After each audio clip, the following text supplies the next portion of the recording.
Praise the Lord. प्रभु यीशु मसीह के पवित्र और सामर्थी नाम में जय मसीह की। हालेलुया। हम परमेश्वर का धन्यवाद करते हैं कि परमेश्वर ने हमें आज का दिन दिखाया। हम धन्यवाद करते हैं कि परमेश्वर ने हमें जिंदगी की ज़मीन पर जिंदा रखा। हम धन्यवाद करते हैं मेरे प्रियो की प्रभु के अनुग्रह के लिए और प्रभु की कृपा के लिए जो प्रति भोर को हम सब पर प्रबल होती जाती है। हम पर जो कि हम इतने पापी थे, हमारे अंदर इतने गुनाह थे, इतनी बुराइयां थी, इतनी गंदगी थी, उसके बावजूद भी परमेश्वर ने आपसे और मुझसे प्रेम करा, आज का दिन दिखाया ताकि हम इस दिन में परमेश्वर के अनुग्रह को, प्रभु के प्रेम को जाने। हालेलुया। हम प्रभु के प्रेम को धन्यवाद करें। परमेश्वर जो भला है और उसकी करुणा सदा की है, उसकी करुणा के लिए धन्यवाद करें, क्योंकि वो हम पर अपने अनुग्रह को और अपनी करुणा को निरंतर बनाए रखता है। हालेलुया। आइए हम परमेश्वर के वचन की ओर जाएंगे। जिस तरह से अभी हम इन दिनों में योना के बारे में देख रहे हैं, और योना नबी और उसका तीसरा अध्याय और उसका हम 5वें पद को पढ़े थे, और आपने और मैंने 2 दिन से हम इस वचन को देख रहे हैं पिछले। तब परमेश्वर का वचन यहाँ पर कहता है तीसरे अध्याय के 5वें पद में, तब नीनवे के मनुष्य ने परमेश्वर के वचन की प्रतीति की। हालेलुया। और उपवास का प्रचार किया गया, और बड़े से लेकर छोटे तक सबों ने टाट ओढ़ा। आमेन। हालेलुया। Praise the Lord. मेरे प्रियो, हम प्रभु की बहुत महिमा करते हैं, क्योंकि हर दिन परमेश्वर का वचन पवित्र आत्मा की सामर्थ के द्वारा, हालेलुया, हमें नया बल प्रदान करता है, हमें नई और उत्तम आशीषों को देता है मेरे प्रियो। और ये वचन जो है हमें सिखाता है कि हमें परमेश्वर के वचन की क्या करना है, प्रतीति करना है मेरे प्रियो। मैंने आपको बताया कि योना का जीवन कैसा था। योना एक नबी था, योना एक भविष्यवक्ता था, मगर जब परमेश्वर ने उसको आज्ञा दी कि तू नीनवे को जा, और वो तर्शीश को भाग रहा था और कुछ समस्या उसके सामने आई, और वह 3 दिन और 3 रात एक बहुत से बड़े मछली के पेट में रहा। मगर एक समय आया, क्योंकि परमेश्वर को उसके जीवन से, हालेलुया, उसके द्वारा जो अपनी योजना थी उसको पूरा करना था। उसे उस जगह पर जाना था जिस नगर का नाम नीनवे था। हालेलुया। उस नगर में परमेश्वर को, योना को इस्तेमाल करना था। मैंने आपको बताया मेरे प्रियो पिछले दिनों में कि जो नीनवे नगर था वो सबसे ज्यादा अंधकार से भरा हुआ शहर था। उसके अंदर बहुत ही पाप हुआ करते थे। वहां के लोग व्यभिचार में पड़े हुए थे, वहां के लोग बुराइयों में पड़े हुए थे, वो उस गंदगी में पड़े हुए थे जो यहोवा परमेश्वर को पसंद नहीं थी, जिन कामों से यहोवा परमेश्वर घृणा करता था। हालेलुया। परमेश्वर का वचन कहता है नीनवे के लोग भारी भारी अंधकार में थे, और वो काम करते थे जो काम उन्हें करना उचित नहीं थे। तब परमेश्वर ने योना से कहा था, तू जा और जाके वह प्रचार कर, या उनको बता दे। उसे भेजा इसलिए गया था कि उनको बता दे कि ये नगर जो है कितने दिन के बाद, केवल 40 दिन बीतने के बाद क्या होगा, उलट दिया जाएगा। केवल 40 दिन जाकर उनको सिर्फ बताना है कि 40 दिन का समय है तुम्हारे पास, है ना, इसके बाद तुम्हारा नगर जो है वो नाश कर दिया जाएगा। मगर वहां के लोगों ने, हालेलुया, परमेश्वर का हम धन्यवाद करें मेरे प्रियो, वहां के लोगों ने, प्रभु का वचन कहता है, तब नीनवे के मनुष्यों ने परमेश्वर के वचन की, हालेलुया, परमेश्वर के वचन की प्रतीति की। आमेन। मैं आपको कल इस बात को बता रही थी मेरे प्रियो कि परमेश्वर के वचन की प्रतीति करना हमें बहुत जरूरी है। हम लोग कई बार प्रभु के वचन को छोड़ देते हैं। जो अच्छा अच्छा है वो हमारे लिए, और जो बुरा बुरा है वो किसी और के लिए। जब धर्मियों की बात आती तो वचन हम अपने ऊपर लागू कर लेते हैं, जब दुष्टों की बात आती तो हम किसी और के लिए उसको छोड़ देते हैं, जब अच्छी और भलाई की बात आती है तो वो हम हमारे ऊपर लागू कर लेते हैं, मगर वहीं उसी जगह कुछ और विपत्ति की बात आती है तो हम दूसरे लोगों के लिए छोड़ देते हैं। मेरे प्रियो, परमेश्वर का वचन कहता है यहाँ पर कि 40 दिन बीतने के बाद,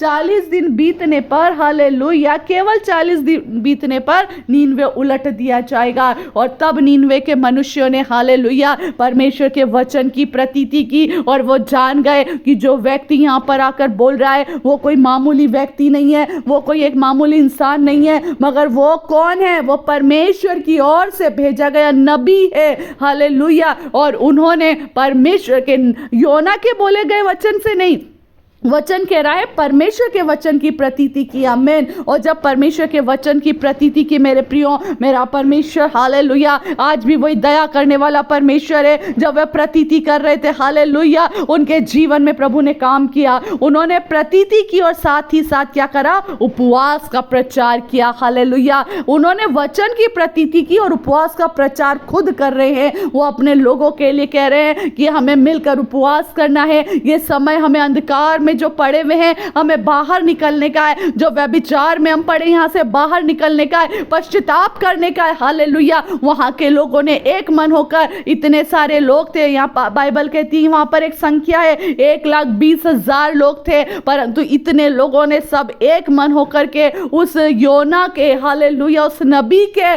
कहने के द्वारा परमेश्वर के वचन को जो उसने बोया वहां पर बताया है, उनकी प्रतीति की। और वे लोग आमीन, और वे लोग, परमेश्वर का वचन कहता है वे लोग क्या करने लगे, हालेलुया, वचन की प्रतीति की और उपवास का प्रचार किया।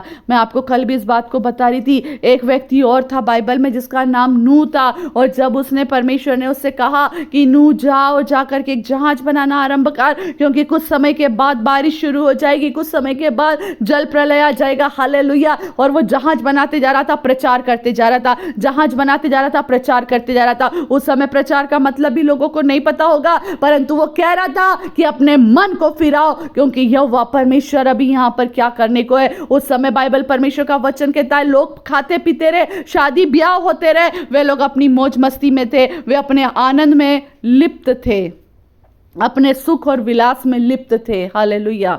सब कुछ कर रहे थे मगर परमेश्वर के वचन की प्रतीति नहीं कर रहे थे। शादियां हो रही थी मगर वचन की प्रतीति नहीं हो रही थी। वहां पर अपने घरों को बनाया जा रहा था, वचन की प्रतीति नहीं हो रही थी। खेतों में हालेलुया फसलों को बोया जा रहा था मगर खेतों वचन की प्रतीति नहीं हो रही थी। लोग अपने अपने कामों में लगे थे मगर वचन की प्रतीति नहीं हो रही थी। मगर नूह अपने काम को ईमानदारी से और निष्ठा से करता जा रहा था। वो एक जगह पर जहाज बना रहा था, एक जगह पर जाकर लोगों को बोल रहा था। कुछ समय जहाज बनाता, कुछ समय जाके फिर कहता मन फिराओ, मन फिराओ, मन फिराओ, क्योंकि यहोवा परमेश्वर अपने उस प्रकोप से यहाँ पर आने पर है हालेलुया। मगर लोगों ने उसे क्या सोचा होगा पता, ये तो पागल है।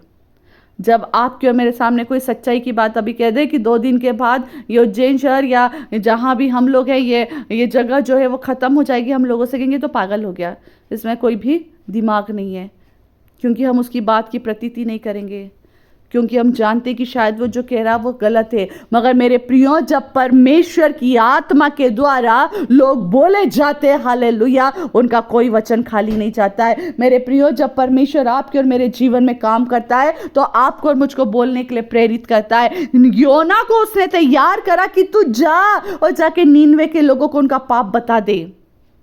उनको अपना पाप बताना भी बहुत बड़ा एक बहुत बड़ा चैलेंज था। आपके मुंह पर आकर आपको अगर कोई कह दे कि तूने गलत काम किया है तो आप उसको उठा करके माफ़ नहीं करोगे, बल्कि उससे लड़ाई झगड़ा करोगे, उसके साथ एक गलत आपका और उसका वो समय का जो टाइम रहेगा ना, वो एक गलत चीज़ का हो जाएगा। आप उसके ऊपर हावी हो जाओगे। तू कौन होता है मुझे अपना पाप बताने वाला? तू कौन होता है? हम उल्टा 10 बातें उसको सिखा देंगे, तू अपने आप को देख। मगर ये बहुत बड़ा एक हिम्मत का और एक डेयरिंग का काम था, जो योना को पता था कि मैं ऐसे लोगों के बीच में जा करके उन्हें अपना पाप बता रहा हूँ। और योना गया और योना ने बोल दिया हालेलुया। मगर प्रभु का बहुत धन्यवाद, वहाँ के लोगों ने अपने पापों से पश्चाताप करा। योना के द्वारा जो परमेश्वर ने कहा उस वचन की प्रतीति की। अगर यही वचन की प्रतीति नूह के समय वो लोग कर लेते तो शायद हालेलुया जब जल प्रलय का समय आया तो लोग बाहर ना होते, परंतु जहाज के अंदर होते। प्रभु का वचन कहता है हालेलुया, वो बोलता रहा और लोग अपने कामों में लिप्त रहे। आज भी मेरे प्रियो समय है, आज भी वचन की प्रतीति कर लीजिए, आज भी सब कुछ हो रहा है, बड़ी बड़ी नौकरियों पे, बड़े बड़े बिजनेसों पे हम लोग काम कर रहे हैं, अपने घरों को बना रहे हैं, घरों में आज भी शादी ब्याह हो रहे हैं, अपने बच्चों को हाई एजुकेशन के लिए बाहर भेजा जा रहा है, सब कुछ कर रहे हैं, मगर वचन की प्रतीति नहीं कर रहे। मेरे प्रियो, आज परमेश्वर चाहता है आप और मैं वचन की प्रतीति करें, आप और मैं भी नाश होने से बच जाए। परमेश्वर चाहता है कि आज के दिन हमको परमेश्वर का वचन मिला है, और प्रभु का वचन कहता है जब तुम उसका शब्द सुनो तो अपने मनों को कठोर मत करो। मेरे प्रियो, आज यीशु मसीह आपके और मेरे लिए आया है। हालेलुया। अपने मनों को कठोर मत कीजिए। यीशु ने आपके और मेरे लिए अपने प्राणों को दे दिया, अपने मनों को कठोर मत कीजिए। हालेलुया। मैं विश्वास करती हूँ मेरे प्रियो, जितने लोग आज की सुबह इस वचन को सुन रहे हैं, हालेलुया, वे सब प्रभु यीशु मसीह के नाम की महिमा में आनंदित है। और यदि आज उन्होंने इस वचन को सुन लिया है तो वे सब आज बहुत आयत से आशीष पा रहे हैं। मेरे प्रियो, इन वचनों को औरों तक शेयर करिए, क्योंकि ये वचन बहुत लोगों के लिए हालेलुया शांति का वचन है। आमीन। मेरे प्रियो, वचनों में आप बने रहिए ताकि कल हम इनके आगे के वचनों को और देख पाए। समय के कमी के कारण हम इन वचनों को धीरे धीरे करके आप तक पहुंचा रहे हैं। तो धन्यवाद करती हूँ कि आप इन वचनों को सुनते जाइए, औरों तक शेयर करिए, औरों तक शेयर करिए, जितना हो सके औरों तक शेयर कीजिए, ताकि हर एक के जीवन में इन वचनों के द्वारा आशीष पाए। हालेलुया। परमेश्वर आप सबको बहुत आय से आशीष दे। जय मसीह की। Praise the Lord.